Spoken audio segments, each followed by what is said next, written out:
Para este trabajo se selecciona la película Los Juegos del Hambre, ya que aunque se desarrolla en un mundo ficticio, permite analizar de manera muy clara diversos fenómenos económicos presentes también en la sociedad real. La historia transcurre en Panem, una nación dividida en 12 distritos que se encuentra bajo el control absoluto del Capitolio. Cada distrito está obligado a especializarse en la producción de un recurso específico como el carbón, alimentos, textiles o energía, mientras que el Capitolio concentra el poder político, económico y militar.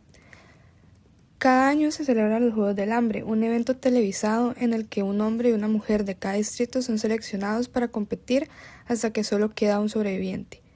La probabilidad de ser elegido aumenta para aquellas personas que aceptan las llamadas teselas, un mecanismo mediante el cual las familias más pobres reciben una pequeña cantidad de alimentos a cambio de incrementar el número de veces que su nombre aparece en el sorteo. La protagonista, Katniss Everdeen, ofrece voluntariamente para ocupar el lugar de su hermana Prim, quien ha sido seleccionada para participar en los Juegos. Junto con Peeta Mellark representan al Distrito 12, a lo largo de la competencia ambos logran sobrevivir gracias a sus habilidades y a la estrategia de presentarse ante el público como los trágicos amantes del Distrito 12.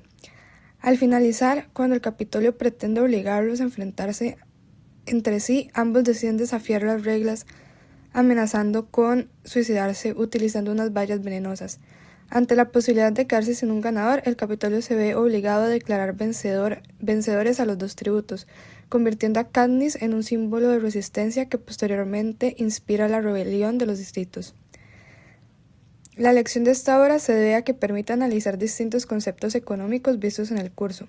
A lo largo de la historia pueden identificarse elementos como una economía centralizada, la distribución desigual de la riqueza, la pobreza, la escasez, los incentivos económicos, la economía informal y la concentración del poder económico. Además, muestra cómo estas condiciones afectan directamente las decisiones de las personas y limitan sus oportunidades de desarrollo. Con base en ello, el objetivo general de este trabajo consiste en analizar el sistema económico centralizado de Panem para demostrar cómo el Capitolio utiliza el control de la producción y la distribución desigual de la riqueza como herramienta de opresión y sumisión política sobre los distritos. Cuando pensamos en los Juegos del Hambre, nuestra mente viaja directo a la arena, en la acción y a la crueldad de los sinsajos, pero la herramienta más poderosa del Capitolio para dominar a las personas no eran las armas, era algo mucho más silencioso, el control del dinero y de la comida. Lo verdaderamente fascinante de mirar esta historia con ojos atentos es descubrir cómo un sistema puede usar la economía al revés. En lugar de buscar el bienestar de su gente, el gobierno diseña la escasez y la pobreza como una estrategia para mantenerlos débiles y dependientes. Pensemos en el Distrito 11, en el corazón que produce alimentos de toda la nación, y sin embargo sus campos están llenos de familias que mueren de hambre. No es un error del sistema, es el reflejo más crudo de la desigualdad extrema y de un mundo sin oportunidades para salir adelante. Por eso estudiar este trasfondo nos cambia de la perspectiva, nos hace entender que la revolución no nació solo de un sueño romántico por la libertad política. Fue una realidad, un grito de auxilio, una respuesta desesperada de pueblos enteros, atrapados en una violencia económica tan asfixiante que ya ni siquiera los dejaba sobrevivir, los estaban matando de hambre. A primera vista, la economía de Panem parece basarse en la especialización productiva, pero la realidad es que funciona como una economía de mando impuesta por el Capitolio para controlar a la población. Aunque el sistema genera una enorme capacidad de recursos, estos se concentran de forma desigual en el Capitolio. Esto obliga a los habitantes a depender de incentivos perversos como las teselas, donde arriesgan su vida a cambio de alimento, o a recurrir a la economía informal y a la caza furtiva para no morir de hambre. Para entender el verdadero impacto de esta opresión, es fundamental analizar la situación del Distrito 12 a través del índice de pobreza multidimensional, el cual deja al descubierto las graves carencias del sistema en 4 ejes esenciales. El primero es la educación. El sistema educativo no ofrece ninguna movilidad social porque está completamente condicionado al carbón. Los jóvenes asisten a las escuelas, pero están destinados por tradición a heredar la misma ocupación precaria a sus familias, impidiendo que el estudio sea una herramienta para salir de la pobreza. El segundo eje es la vivienda. Existe un contraste abismal en los lujos del Capitolio. En la Beta, las casas son sumamente sencillas y las familias enfrentan severas privaciones materiales, al punto de carecer incluso de carbón para calentarse durante el invierno.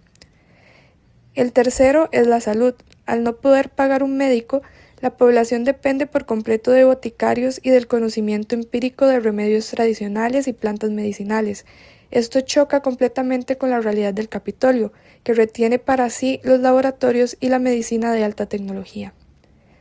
Finalmente están el trabajo y la protección social. La actividad laboral está completamente amarrada a las exigencias del Capitolio, anulando cualquier proyecto propio. Además, el sistema carece de una verdadera red de protección. La asistencia alimentaria no busca reducir la vulnerabilidad de las familias, sino que se utiliza como un instrumento de control político y vigilancia constante para frustrar cualquier intento de rebelión.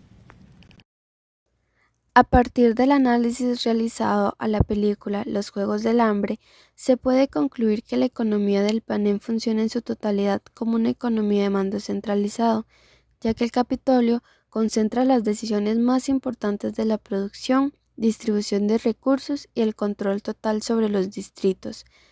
Cada uno de los distritos tiene asignada una función económica específica impuesta por la autoridad central, por lo que las personas que se encuentran en su población no poseen verdadera autonomía para poder decidir qué producir, para quién producir y cómo producir. Esto nos hace un énfasis en que el sistema económico está diseñado para mantener el dominio del Capitolio y asegurar la dependencia de los distritos.